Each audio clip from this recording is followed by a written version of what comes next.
Welcome to Monday Motions, where we pick an emotional word of the day, we define that word, we describe that word in daily living, and we decide one solution to either reduce or increase that emotion based on if it's a positive emotion, we want to increase. If it's a negative emotion, we want to decrease. Today's word for the day is alienate. What do we do with that word? We don't want that word. We want to alienate that word from our vocabulary. Well, we're not going to or alienate just yet. Let's define it. So to alienate is to withdraw or separate from a person or that person's affection from a object or a position of former attachment, according to Webster's dictionary. So we were connected at one point, and then when we alienate, we disconnect, we take away, we withdraw. And that is not something that's comfortable, because when you know what it's like to feel connected, to feel loved, to feel embraced, and then someone takes away that love, they come out of that embrace that you felt comfortable, that you felt supported, that you enjoyed, and they pull back from it. That is a painful, jarring, cold experience that will leave you having questions for the person that pulled away, for the person that made you feel like an outsider when you were once an insider, or it makes you feel like an outsider and you want to be an insider. You were never accepted, but you want to feel accepted. You want to feel a part of a family, a part of a relationship, a part of a community, a part of a group in the workplace, and for some reason you feel alienated, like an outsider in that experience. So now you're thinking, well, what does this look like in daily living? This looks like when your partner stops demonstrating love. They used to be affectionate, they used to get close to you. Now they're not as affectionate. They're not saying those loving words. They're not playing with you the way they used to play. The flirtation that used to happen between you doesn't happen anymore. They stop showing you in small ways and even in big ways that they love you. Maybe stop saying, I love you. Stop doing the things that they used to do when you first met. So you can feel alienated from your partner. Maybe they're withdrawing, they're not talking as much. Things are happening, there's a change in the relationship, there's some tension that's there because they're pulling away, and in the space between you and them, tension has come in, and you feel further and further apart from them. They might have, in a family situation, make you feel like when your family keeps you out of something, everyone in the family has a group chat and you're not a part of that group chat. You're a part of this other group chat that once in a while sees something, but there's this active group chat that you learned of that you're not a part of. Or someone that you're in school with or at work with, they're part of a social media group, they're part of a chat, they're part of something that you have not been invited to, can leave you feeling alienated. When people at work know and share a common experience that you're not part of, maybe there's something, an event that took place where a lot of them went to and you weren't there, or you're new to the job and these guys have been together for years and they have all these experiences and this laughter, these common jokes and things that they can reference, and you can't reference that. That can leave you feeling alienated. Feel like you're not a part of that group. You don't have the same experiences. You don't have something to offer when they're talking about something that they all have a point of reference. And you desire to be in, but they're not letting you in. You desire to know what's going on, but no one's sharing the information. You desire for your partner to talk with you, to let you know, because you could see it, you can feel it, right? You may be connecting physically with your partner, but even in that aspect, they're not really there.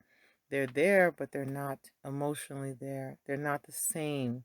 You don't feel that warmth, that connection that used to be there. And the silence between the two of you is growing, and it's even at some point just feels deafening. Like, when are they going to open up? And you're trying to connect and they're not connecting, can leave you feeling alienated in a relationship. There are times that you might even feel alienated from yourself. You might feel like, man, I feel so disconnected. I feel like I'm not in touch with what I want.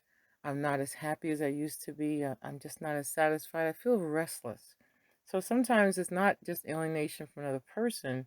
You used to feel more connected, more in your groove, more true to what you believed, and now all of a sudden you don't feel that the way that you did before. So there are times you may feel alienated to yourself. Well, if that's what it looks like in daily living, oh, I just want to add one more part. There's also a time where you may feel alienated spiritually. You may have had a deep connection with God, and because of life circumstances, distractions, busyness, you feel like you've pulled away, or you feel like because you're going through a hard time in your life that God has pulled away from you when you used to feel more secure, more connected, and had a deeper relationship. And even in that aspect, there's sometimes we feel disconnected to our faith, to our belief, because we're not doing the things that we once did that helped us to feel connected. So that's what it looks like in daily living. Now we have to make a decision. How do we decrease that feeling of being outside, of being isolated, of being alienated from something, someone that we used to be attached to? Oftentimes we have to decide to take a step towards that person, right? Towards the partner that you're in relationship with, to say, things feel different. How can we fix this? Right? You're taking a step towards asking the question, letting them know that you miss them, letting them know that you don't feel connected, letting them know that you desire to change whatever is going on between you and them, taking a step towards family members, taking a step towards your work group that you want to be a part of, letting them know that you're friendly, that this is important, that you want to be engaged, to leave yourself open and welcoming to them including you, but also to you reaching out to them. Sometimes we make up a story in our head that people don't want us to be a part of something, that somehow they're upset with us or they're tired of us or we did something to offend them, when that's not true. That there are times that the alienation you feel is because of the things that you have told yourself about that situation, rather than finding out the truth, rather than taking a chance. Sometimes it's easier to make up an excuse or make up a story that seems to fit the situation. It reinforces our negative beliefs, but doesn't allow us to make a change. So let's look at deciding to be the friendly one, to be the welcoming one, to communicate to the person that we were once attached to how we feel now, to find out if what we feel and what's really going on is true. Are we connected, or are we disconnected by our beliefs or by something that actually took place that made us feel and truly alienate us from that other person? Having the courage to take the step forward, to reconnect to the person, to the people, to the community that we feel alienated from, is not an easy step. It takes a lot to do that. But having that courage can bring about the change that you want to see. It can bring about the result that you are looking for. And then you can find out what really needs to be worked out, what really was the issue. And if there was none, now you're even closer to having a better experience, a better time, better day, and you solved the question that you had in your mind. Was it them? Was it you? Or was it just miscommunication? So sometimes it's the story we tell ourselves. Other times it's that we are not appearing open and friendly and welcoming. Sometimes we have to take the first step to building the relationship that we want, to getting rid of the space between you and that other person, to not allow miscommunication, misperception, wrong beliefs to come in between that opportunity to connect to other people, to not be alienated from them. Thank you for joining us for the word of the day.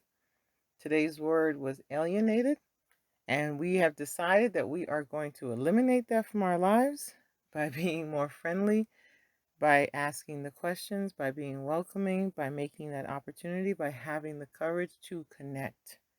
In some instances, it'll be the courage to reconnect. In other instances, it'll be the courage to be the first to say hello.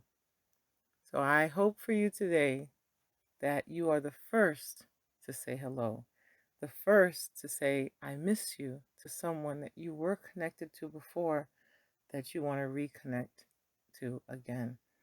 Don't let fear, doubt, or your own thinking, your own misperception rob you of the joy of connection. We all need it as human beings to feel connected. So go out and be connected today. Till next time.